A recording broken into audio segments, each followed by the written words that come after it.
Ang programang ito ay rated SPG. Striktong patnubay at gabay ng magulang ang kailangan. Maaaring may masiselang tema, lengguwahe, karahasan, sexual, horror o droga na hindi angkop.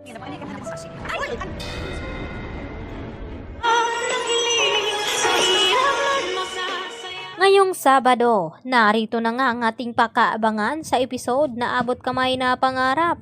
Sa hindi inaasahan, ay dito naman nakasalubong at nagkabanggaan itong si Lynette at itong si Dax, kung saan ay namumukhaan ni Lynette ang lalaking ito, na siya nga ang isa sa mga lalaking pumasok sa kanilang bahay ni Carlos. At dito naman na sinabi ni Lynette kay Diyosa na tandang-tanda niya ang mukha ng lalaki ito, at lalo nang nagsalita ang lalaki na humingi siya ng pasensya dahil hindi na daw niya nakita itong si Lynette at Diyosa.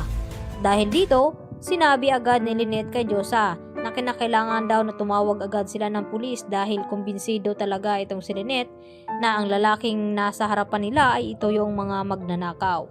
At dito naman nadali-dali din na umalis itong si Dax at pinuntahan nga itong si Nerissa, at hindi nga mapakali at tinanong ni Nerissa itong si Dax kung ano daw ang nangyari, na parang daig pa ang nakakita ng multo. At sumagot naman itong si Dax dito kay Nerissa na mas malala pa sa multo ang kanyang nakasalubong, at ito na nga si Lynette. Dahil dito, bumabalik naman sa alaala ni Lynette ang pagmumukha ng lalaking iyon hanggang sa kinalabit siya dito ni RJ, at gulat na gulat itong si Lynette, at hanggang sa napayakap itong si Lynette dito nga kay RJ dahil sa sobrang takot at trauma.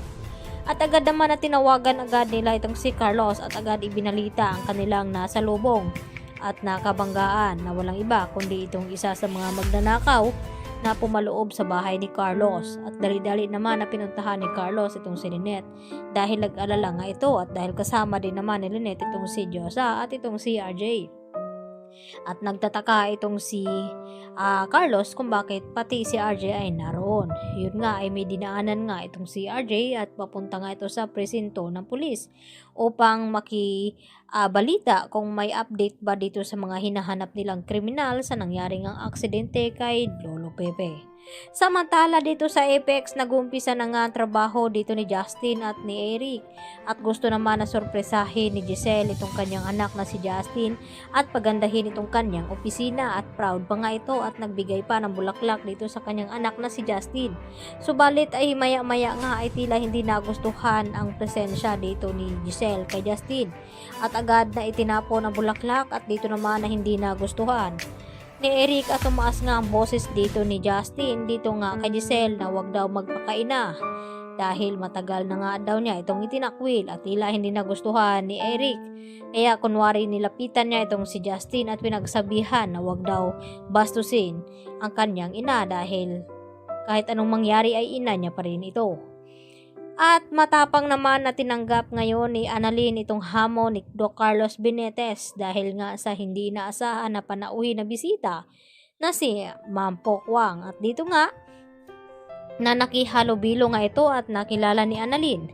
At nang marinig nga ni Aling Pokwang itong kausap ni Annalyn at nangumusta ito dito kay Dr. Santos kung ano ang nangyari at problema, at agad naman na nag-open ng idea itong si Annalyn, kaya awang-awa naman itong si Ma'am Pokwang dito kay Annalyn, at ganoon din naman itong si Annalyn kay Ma'am Pokwang, at nagaanan na nga niya ito ng loob.